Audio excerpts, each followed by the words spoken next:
we identify as Americans. So many of us were born and raised here not knowing anything else about our culture. So to think that the Cambodian issues and the Khmer issues are just an isolated thing just for our community to suffer alone is not fair. We have been a part of the Oakland story. We've been a part of the American story. And I really think that, sometimes for me to tell people that I'm Cambodian, many people have so many more questions like, where is that? Or what happened in the war? Or what was the war? There was a genocide? So many people are so uneducated about the Cambodian experience. And meaningful silence. I think the concept is very lovely, actually. It's something I didn't really realize, especially immigrant population in California. Yeah. I think just sort of like some notes. I think the opening text could be shortened, probably to one card, with a few lines just sort of leading into the background.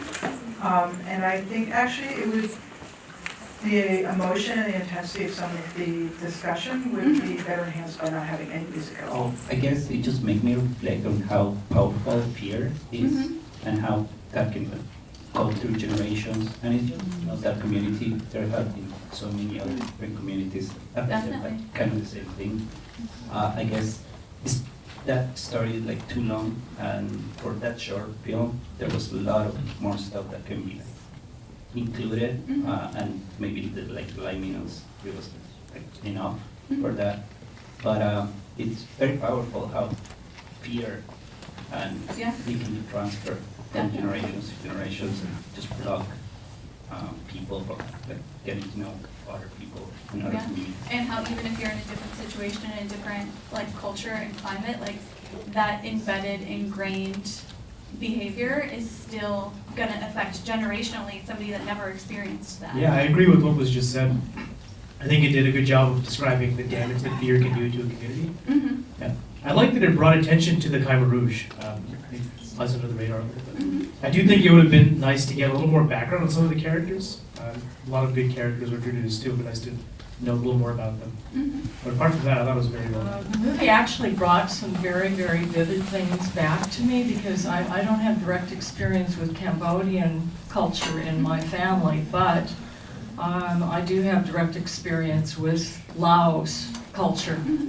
And a mother-in-law who's since passed, ex-mother-in-law, she was tortured by the Khmer Rouge, raped several times, and incarcerated, and finally made her way out of the country to this country, and raised a family here, but actually became involved in drug use when she was here.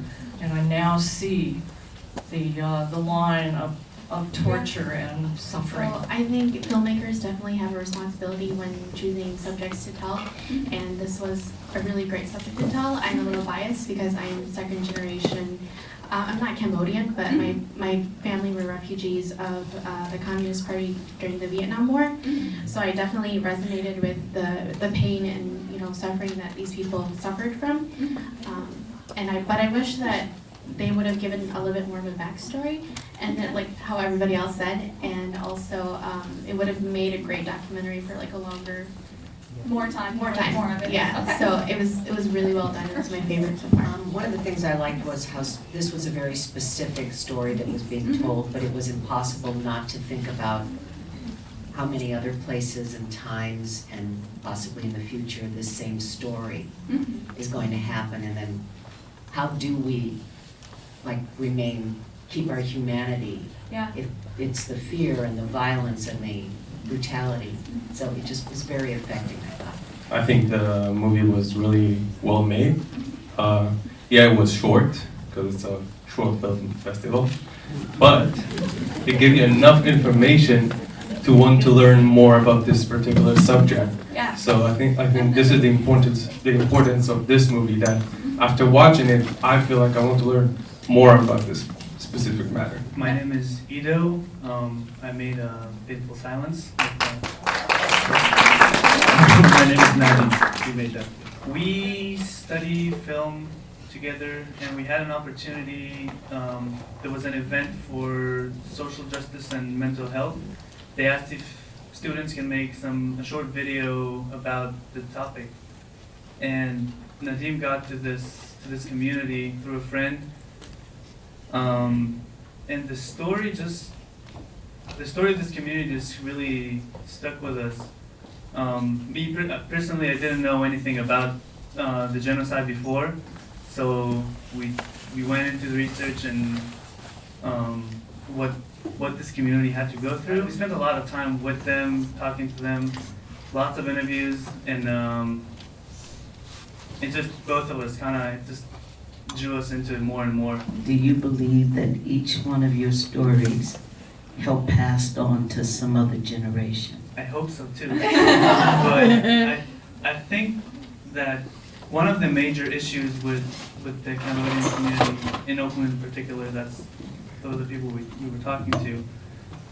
One of the issues that they felt was that there's no conversation between the generations, and only certain things passed down.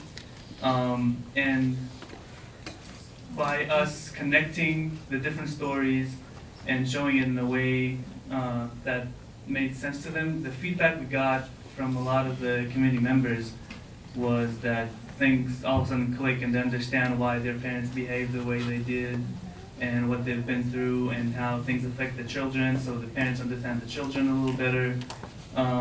So I think that we did a little bit of that.